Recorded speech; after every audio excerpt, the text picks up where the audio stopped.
유인물 나누던 내용을 제가 공개적으로 낭독을 드리도록 하겠습니다. 그 질문한 것 자체가 이상한데 네. 질문한 것 자체가 이따가 대답 이따가 하시죠. 직전에 나누던 내용은요, 저희들 대일 청구권 자금 판결 내용에 대한 정리를 해드린 겁니다. 판결문 내용 중에서 조사를 하고요.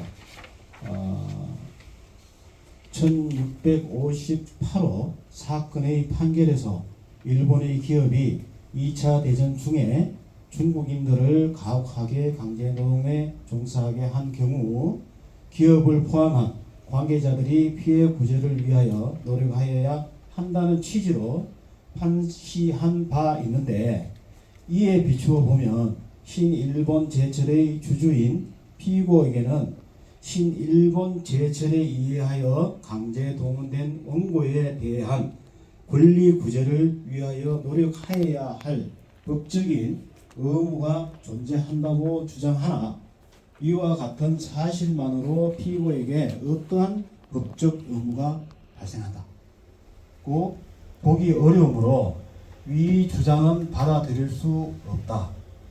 다만 이 사건의 역사적 배경 및 국제적인 동향, 앞서 분바와 같은 피고의 설립 경위와 기업의 사회윤리적 책임 등에 비추어 볼 때 피고가 원고들과 같은 강제징용, 임금 미지급 등의 피해를 입은 사람이나 그 유족들을 위하여 상당한 노력을 하는 것이 바람직하다는 점은 쉽게 부인할 수 없을 것으로 보인다. 이 내용은 간략하게 살펴보면요, 물론 여러 가지 정황들을 살펴보면은 가해자 쪽에서 책임을 회피하고 있지만, 이 판사의 논리는 보면은 상당한 노력을 해야 된다. 피해 구제를 위해서 노력을 해야 된다. 책임을 져야 된다는 것도 보이죠. 이런 내용으로 해서 결론, 그렇다면 제1심 판결은 정당하므로 원고들의 피해에 대한 항소는 이유 없이 모두 기각하기로 하여 주문과 같이 판결한다. 이렇게 앞뒤가 말이 지금도 맨 똑같습니다. 지금도 우리가 재판을 미불로에 우리가 돈을 못 받은 돈을 내놔라 하고 지금 미불로에 민사소송을 하고 있는데, 그거는 지금 재판장에도 계속 이게 반복이 되고 있거든요. 항고했다가 다시 원심으로 다시 또 돌려보내요. 그러면 이유가 뭐냐? 이유는 저금 미충분이네요. 저금을 또 가져와라 이거예요. 그리고 일부 성소에 대한 부분은 패소를 한 부분이라든가 기각된 부분, 파기환송된 부분 사건을 다시 한번 짚어보면은 성소에는 이유가 어디에 있는지 가서 보고 배워라 이렇게 합니다. 판사들이. 그러면은 우리 원고 쪽에서 변호사, 우리 여기도 우리가 소송을 하고 있는 당사자가 있어요. 변호사들이 뭐 하는지 몰라요. 물론 후불이 되고 후사를 하겠다. 나중에 재판에서 이기면은 성공 사례를 하겠다. 이 조건이 되다 보니까 변호사들이 노력을 그렇게 안 해요. 결과는 그겁니다. 그래서 제가 조금 전에도 말씀드렸다시피 첫 번째도 재정이고 두 번째도 재정입니다. 먹고 사는데 지장이 없어야 그 다음 일은 뭐든 할 수 있습니다. 우리가 봉사를 하더라도 삼시세끼는 먹어야 봉사를 할 거 아닙니까? 그리고 왜 지금까지 세월낙기를 했는 이유는 바로 숙제는 거기에 있다는 거죠. 그래서 저희들이 최근에 요 말미에 그 내용이 순서가 있습니다만, 재정 확보에 대한 부분은 확실히 저희들이 해두고 그 다음 우리가 지금까지 못했던 부분들을 전개를 해서 우리가 찾고자 하는 문제를 해결을 하고자 이렇게 하고 있다는 겁니다. 그 말씀드리고요. 직전에 그 내용은 유인물을 나눠드렸기 때문에 제가 낭독을 해드렸고요. 그러면 다음 순서 진행하도록 하겠습니다. 이어서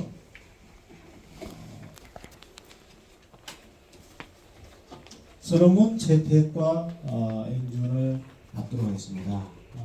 이 선언문은 우리 정재진 부위원장님께서 낭독을 하시겠습니다.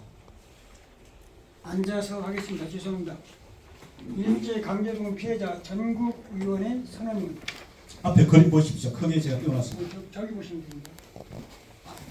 우리 일제강제동원 피해자는 지난 79년여 동안 야만적인 일본 정부와 한국의 굴욕적 친일 정권에 의해 무참하게 짓밟혀 우롱당해왔다. 그 고통과 통한의 세월은 이루 말할 수 없다. 우리 일제강제동원 피해자가 전국위원회로 재추검하는 것은 전쟁과 침략을 획책하는 반인도적 비평화적 집단과 투쟁을 멈추지 않을 것과 한 목소리로 선조들이 빚값을 대를 이어서라도 철저하게 받아내겠다는 각오이다. 지난 1961년 3월 일본 외무성 회의실에서 예비회담이 있었던 바 당시 박정희 대통령이 언급한 대로 민족적 혈체로서 생존자와 사망자와 부상자에 대한 배상금으로 3억 6,400여만 원 부를 받아왔다.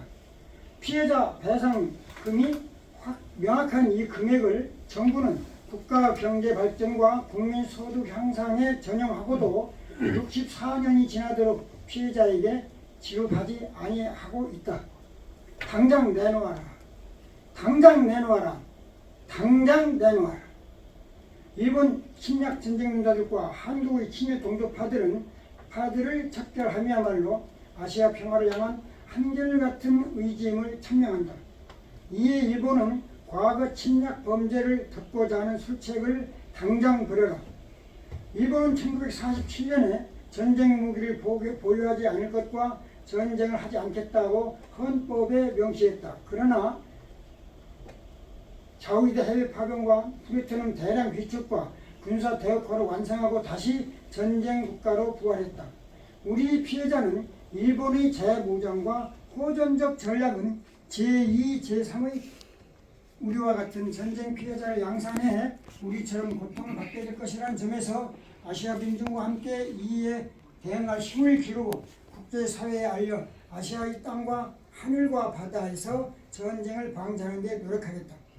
유엔도 최선의 노력을 다하라.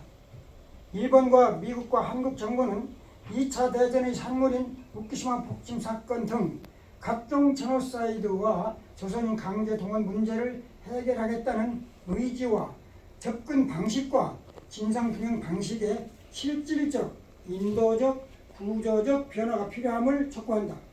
특히 한국 정부는 선조들의 유해, 유골, 우입회, 영혼을 편히 모심에 힘쓰라. 그동안 우리 강제동원 피해자는 일본 정부가 양심의 견지로 돌아올 것을 기다려왔으나 이제는 그 한계에 도달했다. 이제는 좌시하지 않겠다. 우리는 반전반의 깃발을 혁명적으로 올리겠다.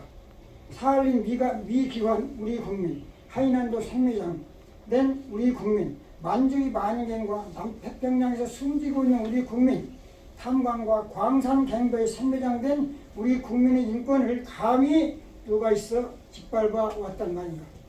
이에 국내 민주평화, 인권, 시민사회단체와 함께할 것을 희망하며 환영한다. 연합국은 1946년에 일본의 2차 대전 전범자를 처벌하고 설치한 국동국제군사재판소를 제대하여 집단학살, 세계 여성 성폭행, 인간 생체실험, 아시아 약탈, 타국민 강제동원, 강제노동 등을 인도에 반한 죄로서 기소하라. 한국인 피해자에게 배상이 끝날 날 비로소 2차 대전이 끝나는 것이며 일본도 국제사회에서 평화와 인권 국가로 자리매김하게 될 것이다. 유엔도 인류 평화를 지향하는 만큼 우리의 제의를 받아들여라. 일제강제동원 피해자 전국위원회 일동은 일제강제동원 피해자 배상특별법 제정, 전국 피해자 대통합, 우리 국민위해 봉안처 신설, 일본 국제사법재판소의 제소, 일제강제동원 시행자 추도사업, 피해자 공리 증진과 생계 지원, 일제침략자 역사 정립과 도서 출판 등의 사업을 근간으로 대통합하여 재단법인을 설립하겠다. 일제강제동원 한국인 피해자에게 배상금을 지급할 책임이 있는 일본 정부, 일본 전범기업, 한국 정부, 국내외 수의 기업은 보호 배상금 지급을 즉각 시행하라. 즉각 시행하라. 즉각 시행하라. 2024년 11월 7일 일제강점기 피해자 전국위원회 1등. 네, 수고하셨습니다. 여기 오타가 있는 걸 말씀드리고요. 2024년 10월이 아니고 11월입니다. 예, 이거 오타 수정을 하도록 하겠습니다.